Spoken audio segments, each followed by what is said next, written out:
short video training module on managing customer service professionals and departments. This is a topic that is not covered within some of the required readings and books that we recommend within our training program. So I wanted to have a short video module on this because I think it's really critical if you're a CEO, small business owner, or you're managing a business team. You usually have to manage people that are either doing sales, customer service, or a combination of both. And I've had to do this in many cases and learned a lot of lessons both the hard way and through going through training seminars and reading books on the topic. So I just wanted to share kind of some bullet point lists or some best practices in this area. And I run through these pretty quickly because it's going to be different based on what business you're in and what type of customer service or sales work you're doing. But hopefully you'll find this helpful. The first tip is to overtrain them as much as possible. This is internally and externally. Internal training, I'm referring to making sure that they're really familiar with all of your product options, services, how products in other parts of your company can be cross-sold to your current customers, what extra services can be offered, how your product or service can be updated over the years so you have a longer lifetime relationship with your customers, and just make sure that they just know your product cold. You should be able to send them test emails as if you're a customer and see what their responses are to make sure they're professional. You should be able to call in and ask really tough questions, and they should be able to answer them on the spot without having to email back the next day and stuff like that. So it's really important, and they should be able to succeed in some sort of customer service audit, if you had to go that far to test their abilities.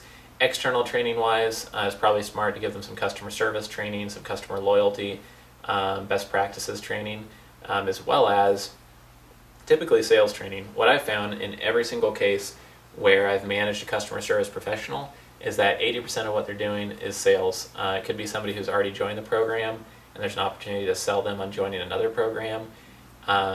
If it's not right now, it's making them really happy and valuing our brands. They'll come back to us and we can sell them something later.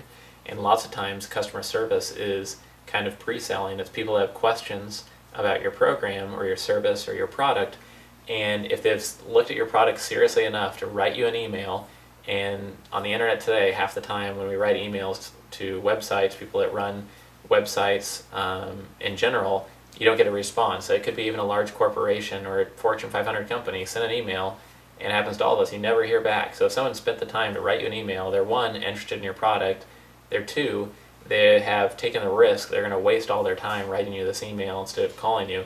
So you need to respond to them efficiently, in a timely manner that really answers their question completely, but then also tells them about all the benefits and practical applications of your product or service that meets their specific needs. And so you can really turn every single customer service engagement into an ability to be an ambassador for the brand and really sell that person on working with your company long term. Another tip for managing customer service professionals is to really give them as much power and autonomy as possible. You want to enable them to give discounts when people negotiate with them over the phone or email.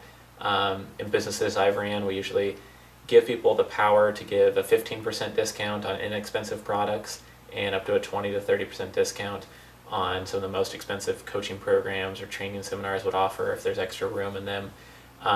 This is definitely going to change based on how large your company is and what industry you're in.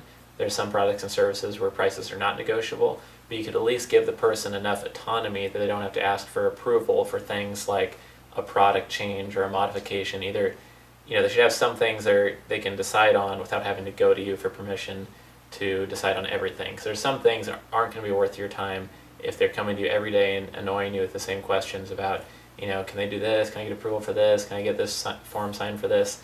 Less forms, less approvals, less hassles, and it really makes a customer service person feel a bit more autonomous and they have more power and control over, helping the customer and making them happy.